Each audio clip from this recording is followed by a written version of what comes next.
تو وہ شاہ جہاں اس جہانگیر تک ان کی رسائی ہوئی۔ جہانگیر کو میری طرف سر درد رہتا تھا، تو اس نے ان سے پوچھا تمہارے پاس کوئی چیز ہے سر درد کی؟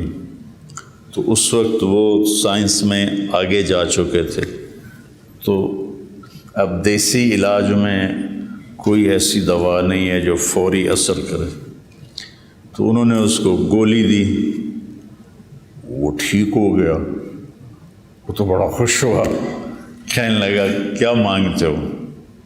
اب ان کا دیکھو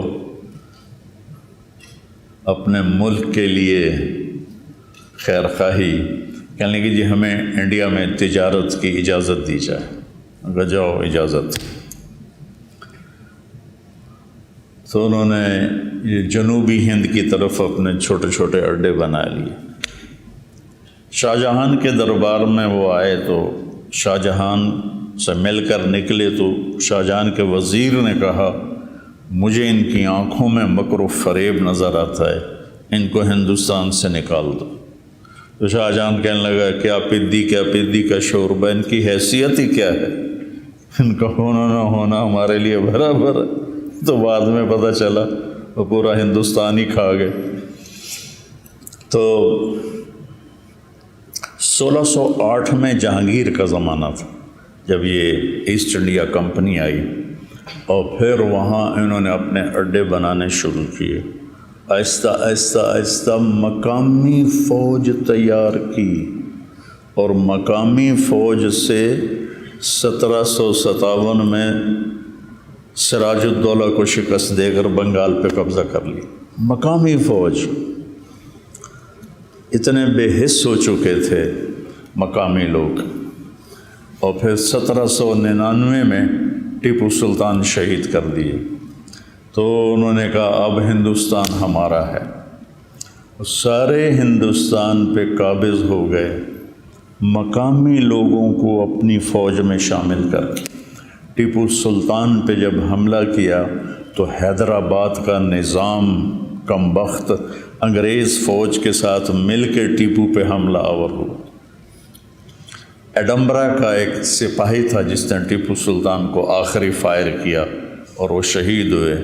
میں جب ایڈمبرا گیا تو وہ مجھے چوک میں لے گئے تو گھوڑے پر وہ سوار بہت بڑا بت اس کا بنا ہوا تھا۔ انہوں نے کہا یہ ہے وہ سپاہی جس نے اس کو آخری فائر کیا، اور وہ شہید ہو گئے تھے۔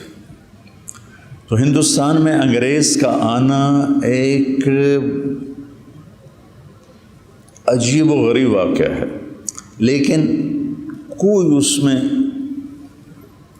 دوسری رائے نہیں ہے کہ ہندوستان اس وقت بڑھ چکا تھا اور راجے مہاراجے حکومت کے قابل نہیں تھے۔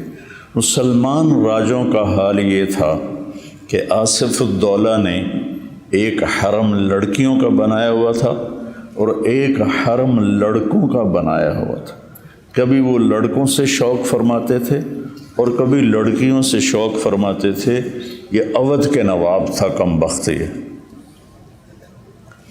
اور اس کا جو بیٹا تھا واجد علی شاہ، اس کی 550 بیویاں تھیں۔ یہ مسلمان راجوں کا حال تھا، تو سکھ راجے، غیر ہندو راجے، ان کا کیا حال تھا؟ سب عورت کے پیچھے، شراب کے پیچھے، گانے بجانے کے پیچھے، بالکل نااہل۔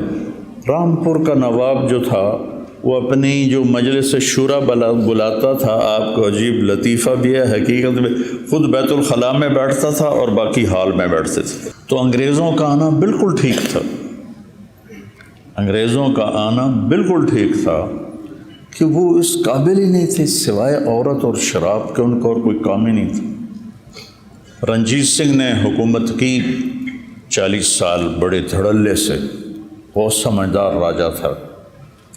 یہ گجرانوالے کا تھا، ایک چھوٹے سے چودھری کا بیٹا تھا، تو اپنی قابلیت پر ان پڑھ تھا، پورے پنجاب کا حکمران بنا۔ یہ 1780 میں پیدا ہوا تھا اور